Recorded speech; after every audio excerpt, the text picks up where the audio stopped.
안녕하세요. 60대 초반의 아줌마입니다.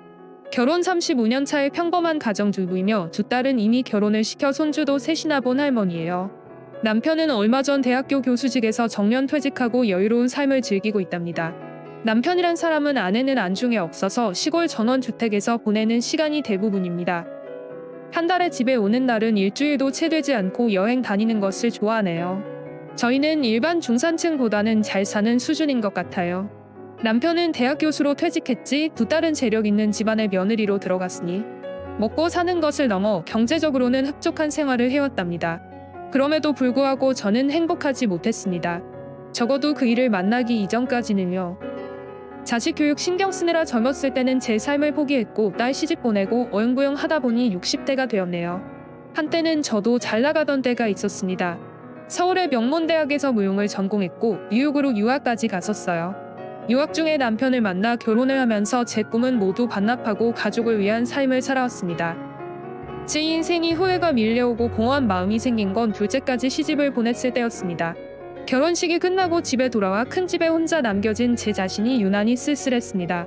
그날 이후로 그런 좋지 않은 감정들은 저를 계속해서 괴롭혔고 그것과 더불어 갱년기 증상들도 찾아오기까지 했습니다. 우연한 기회에 대학 동창이자 미국 유학 생활을 같이 했던 친구를 만날 수 있었습니다. SNS로 30여 년 만에 근황을 알게 된 친구였어요. 사진만 봐도 저와는 다르게 세련되고 멋있어 보였습니다. 오랜만에 만난 친구는 60대의 나이가 무색할 만큼 잘 꾸몄고 젊어 보였습니다. 식사를 하면서 술잔을 기울이며 이런저런 이야기를 했습니다. 제가 남편과 결혼하면서 대학 교수 부인으로 자리 잡고 산 것에 대해 결혼 생각이 없었음에도 불구하고 젊은 시절에는 저를 부러워했다네요. 친구는 결혼은 하지 않았고 한국 정서로는 이해할 수 없는 일이지만 그녀의 남자친구와 법적인 부부는 아니고 부부처럼 지내는 사이를 계속 유지하고 있었습니다. 그녀는 지금도 자신의 선택을 후회하지 않는다고 하네요. 친구는 제가 결혼한 무렵에 같은 학교의 백인과 눈이 맞았다고 합니다. 하지만 오래가지는 못했고 그 후로 6개월마다 남자를 바꿨답니다.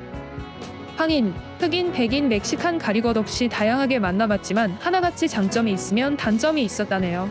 황인은 라이프 스타일은 비슷해서 코드는 맞았지만 아랫도리가 영 시원치 않았고 백인, 흑인, 멕시칸들은 속궁합만으로 인생을 걸기에는 삶의 패턴이 너무나도 달랐기에 성격적인 부분에서 부딪히는 게 많았다네요. 친구는 오히려 그렇게 한 사람을 선택하지 않고 동거 생활을 이어간 게 나중에는 득이 됐다고 합니다.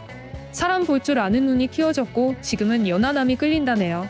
요즘 제가 듣기로 우리나라도 아줌마들이 연하남을 즐겨 찾는다고 들었습니다. 친구의 남자 관계는 제가 알던 상식보다 더 쇼킹했습니다. 한편으로는 부러웠어요.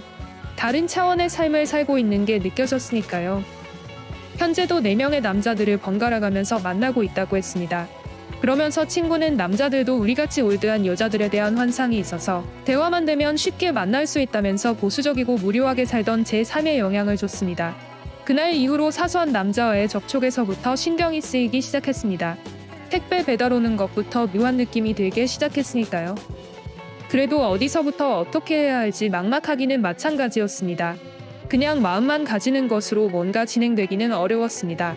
그래도 하늘은 저를 버리지 않으셨던 것 같습니다. 30년 넘게 한 남자만 바라보며 성실하게 살던 것에 대해 보상을 이룰 기회를 주셨기 때문이죠. 때는 친구를 만난 지 3달째 되는 날이었습니다. 생각지도 못한 데서 특별한 일이었습니다. 남편이 재테크로 상가 매입 준비 중이었는데 해외 출장이 잦은 터라 제가 계약을 도맡아서 했습니다. 5층짜리 건물로 카페와 학원이 밀집되어 있는 건물이었죠. 맨 위층은 독서실이었습니다.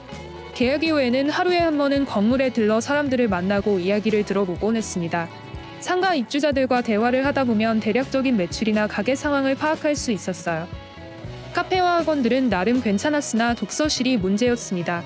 주인은 임대료 때문에 불만이 많았고 공부하러 오는 사람들도 갈수록 적어졌다고 고정적으로 오는 사람은 대략 하루에 5명 남짓이었습니다. 저는 빨리 독서실 주인이 처분하고 나가기를 바랬습니다. 주인이 일이 있어서 저에게 며칠 동안 데스크를 봐달라고 한 적이 있었습니다. 낮에는 알바가 있었고 저녁 7시부터 1시까지만 했었어요. 오는 사람 체크하는 일이었습니다. 그날부터 어떤 사람들이 오는지 왜 이 독서실이 장사가 안 되는지 파악할 수 있었습니다. 그러다 눈에 띄는 사람이 있었습니다. 매일 같은 회색 추리닝을 입고 모자를 푹 눌러 쓴 젊은 총각이었어요. 몇 번 마주치며 인사를 했는데 살짝 보이는 얼굴이 참 잘생겼다 싶었습니다.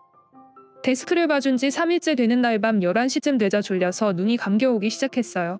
더 이상 올 사람도 없고 그래서 그냥 마음 놓고 졸랐습니다. 한참을 자다 일어났는데 시계를 보니 문 닫는 시간인 1시가 훌쩍 넘어 2시가 다 되어가고 있었습니다. 자리를 정리하고 불 끄고 문단속을 하고 공부방에 들어갔습니다. 다들 간 줄 알았는데 매일 오던 그 총각이 엎드려 자고 있는 게 아니겠어요. 무척 피곤해 보이는 총각의 얼굴이 참 안 됐다 싶었습니다. 다른 곳의 사람이었나 마저 확인하고 돌아가려는 찰나에 아주 큰 소리가 났습니다. 총각의 배에서 꼬르륵하고 배고동 울리는 소리가 났어요.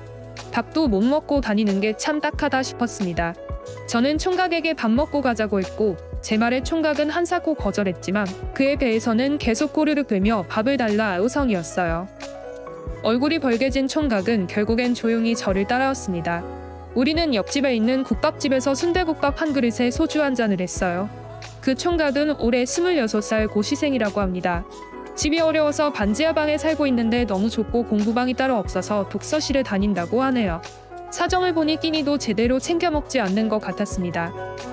집안의 장남이고 형편이 어렵다 보니 철이 좀 일찍 들어 또래 같지 않은 애늙은 같은 느낌이 들었습니다. 술도 한잔 했겠다. 그래서 그런지 대화도 생각보다 잘 되고 재밌었습니다. 젊은 남자와 이렇게 대화를 해본 지가 얼마만인지 그날부터 저는 종종 간식거리를 사다가 그 총각에게 주곤 했어요.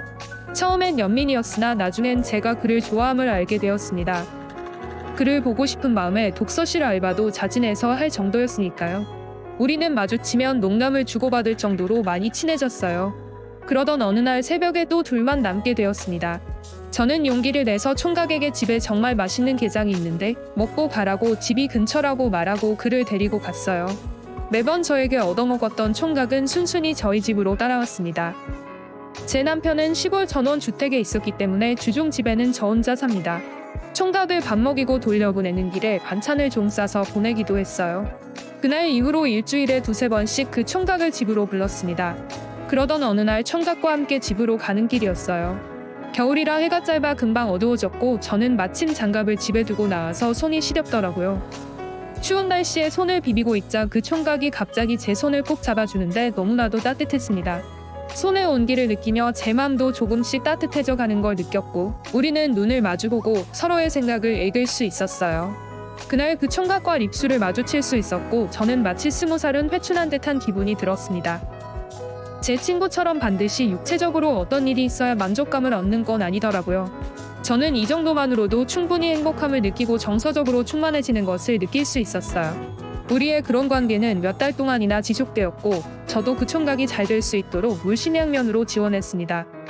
제 정성이 통한 건지 작년 가을에 시험을 합격해서 총각은 올해부터 새로운 근무지로 발령받아서 일을 하고 있습니다. 저는 이만하면 되었다 싶었고 좋은 추억으로 끝내려 했는데 정말 고맙게도 그 총각은 아직도 한 달에 한두 번 저를 찾아오며 집밥을 얻어먹고 있습니다.